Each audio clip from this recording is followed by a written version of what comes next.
My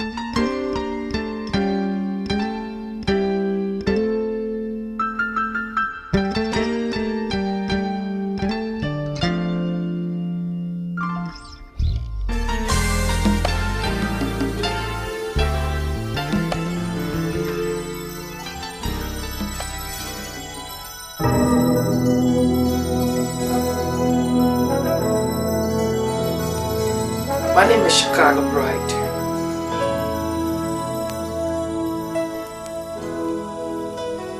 I was born and raised in Cinco, specifically 9th Street, Monrovia, Liberia. There comes a time when we heed a certain call, when the world must come together as one. There are people dying. Oh, when it's time to lend a hand to life, the greatest gift of all. We can't go on.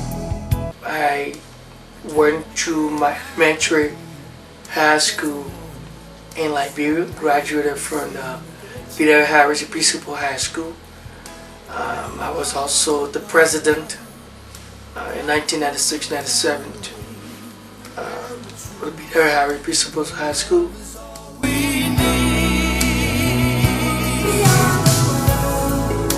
Prior to that, I have gone to a number of community schools because my mother could not afford sending me to a standard school that I went to and graduated from, which is Peter Harris, because she's a businesswoman who had to travel from one continent to another continent to gather produce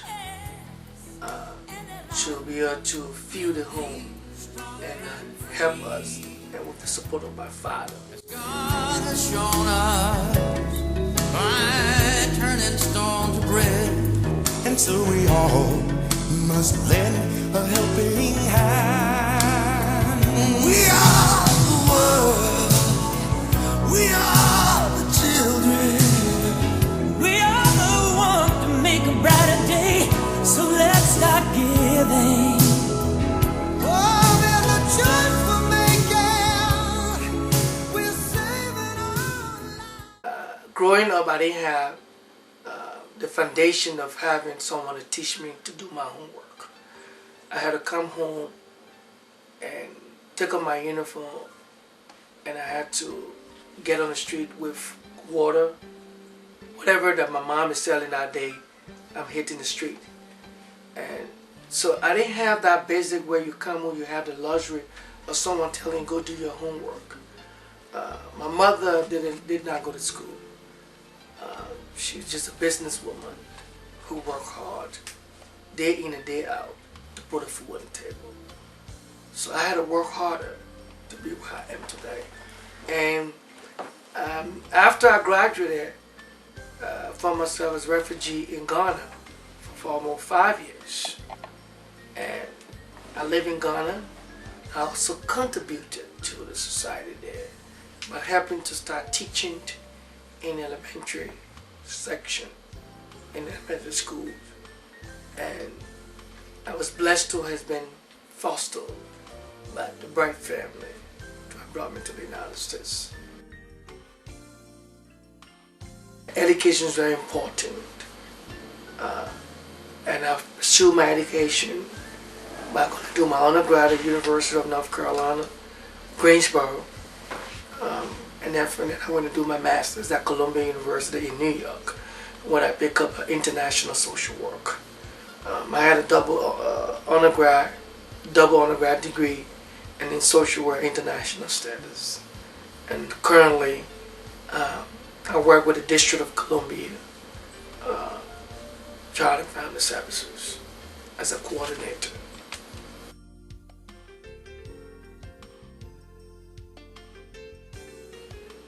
Going back home with no expectations was one of the greatest things that happened to me.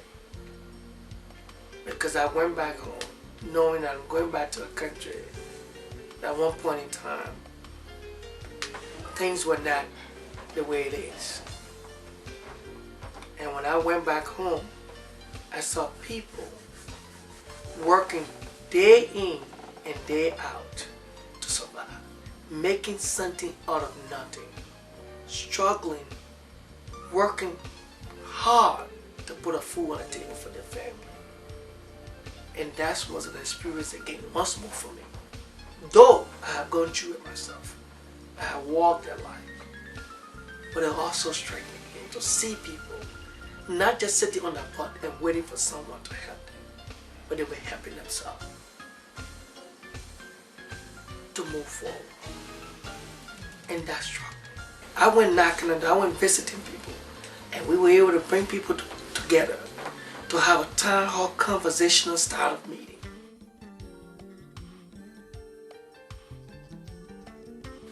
Where we sat down and had a conversation as to how best we can move our district, our community forward. Now, mind you, this foundation is about Liberia. So, when I engaged the community, we had town hall meeting and they had a list of things. And they were able to bring, the laundries of lists. They were to cut and then to come to the priorities as to what they wanted. And they wanted to make sure we can address the sanitary condition in the area, because they will have poor toilet facility. And also to talk about education. The young people needed scholarship to go to school. Many of them didn't have scholarship. Many didn't have the funding to go to school. And also talk about the health. Most people have been affected by poor health in the community. And how can we empower our community? So we're talking about community development, things that they will need. I just want to recommend to the foundation that there are a lot of children who appreciate my work and want to be an artist so that they can survive by themselves tomorrow. So the Checago Bright will fund a program where I can help with the vacation time, the school coming to close for the Christmas season. We can have a 1 or 2 weeks vacation where there can be a free learning for the children to learn a little bit of art. And then when school closed, they got a 1 or 2 months, learn a little bit of art from me. From there, somebody's in the community who want to cook. This place here, the government of Liberia been managing, but then, we're not really seeing, we're not really feeling the impact because, they're not doing the rightful thing. But what I would suggest that the foundation will hire engineers. We got people in the community, they don't have to go to a construction engineer to pay a lot of money. Get an engineer who will give you advice and then you can start from there. Because this thing making the people sick around here, when the sun flow here, when the water flow, when we get a heavy rain during the rainy season, people, houses, the water enter into them, they have no sleeping place and things. They will be one of the good projects that the foundation can undertake. So you're recommending this as a project for the foundation? Yeah, it's a project, yeah. Well, we are very happy to be in this community, Bright Foundation. We go to community and see the needs in this community. And this happens to be one of the community. And there's a toilet here, a latrine, a pit latrine that has been used by over 200 and plus persons in the community. It has been filled. It is now ready, creating health hazards in the community. You can see that if the toilet is filled during the rainy season, it overflow and sometimes the water enter into the community. So it is good that you, because they have been filled, there is the need to dislodge the feces that are in there. Meaning we have to go to water and sweat to hire the truck to be able to dislodge the toilet. But you can see that because it has been filled, that's why it has been locked. And when this toilet that is taking care of over more than 200 persons in the community is filled and it is locked, you see that there will be feces all in the community. There will be flying toilet. People stood in the plastic bag and just threw it up and it can fall in any house or in any community. So this itself is a health hazard, and this is one of the projects that the Checago Bright Foundation has undertaken to renovate this toilet for the people of this community. The environment, there's a garbage, a dump site right there. right over the drainage. This is also a project that the Checago Bright Foundation want to undertake. So we will need help from what? Okay, there is a mosquito breeding ground. You can see there's a drainage that is flowing through the community. And I mean, this is completely haphazard. It's complete haphazard. People live over the drainage, by the drainage. And when it rains heavily, this drainage flowed into people's homes. Sometimes they have no home. I mean, they have no home to go. I can remember one time, it overflowed where the president had to come in to be able to get some foods and some mattresses and other things.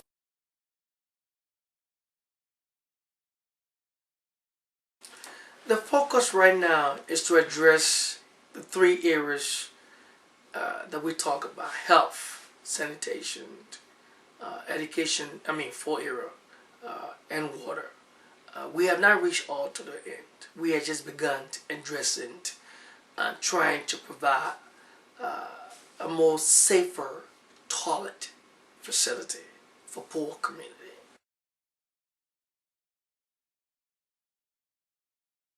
Today we are going to embark upon the groundbreaking ceremony, as you can see on our banner there, of a safe room pit latrine that is going to benefit the people of 11 States and 12 Street community.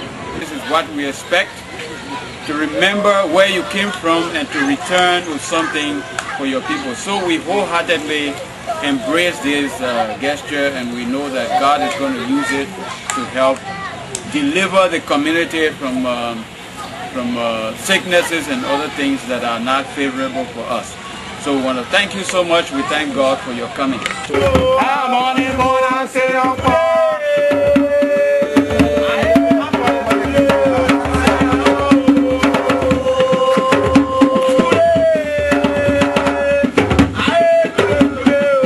have the 10th, 11, and 12th Street community here, and then our people all around here have not had access to pit latrine. This is what people use as a latrine.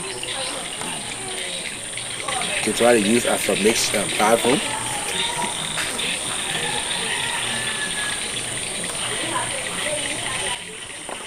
Helping those people, so we embark upon this project at the Checago Bright Foundation. This is 6 giant size of pit latrine. It's intended to help this entire community, alleviate them from the problem of sanitation. It's going to help them to solve some of the problems they face with even mosquitoes and things, because there's a little stream of water running right over there where these structures are being built over. And then during the dry season, like you see here, the water is not flowing, and then there are feces all down there. And then the mosquitoes come right back to the community and infect our little children here with malaria. And so the foundation thought it was to embark upon this 6 giant size pit latrine that will go a long way in helping the community solve the problem with sanitation. Call me Philip, and I live in this community. I'm very much happy for this toilet, understand the pit latrine toilet, and that was constructed by Checago Bright, understand, Foundation. Checago Bright Foundation is non-governmental. Checago Bright Foundation is non-profit.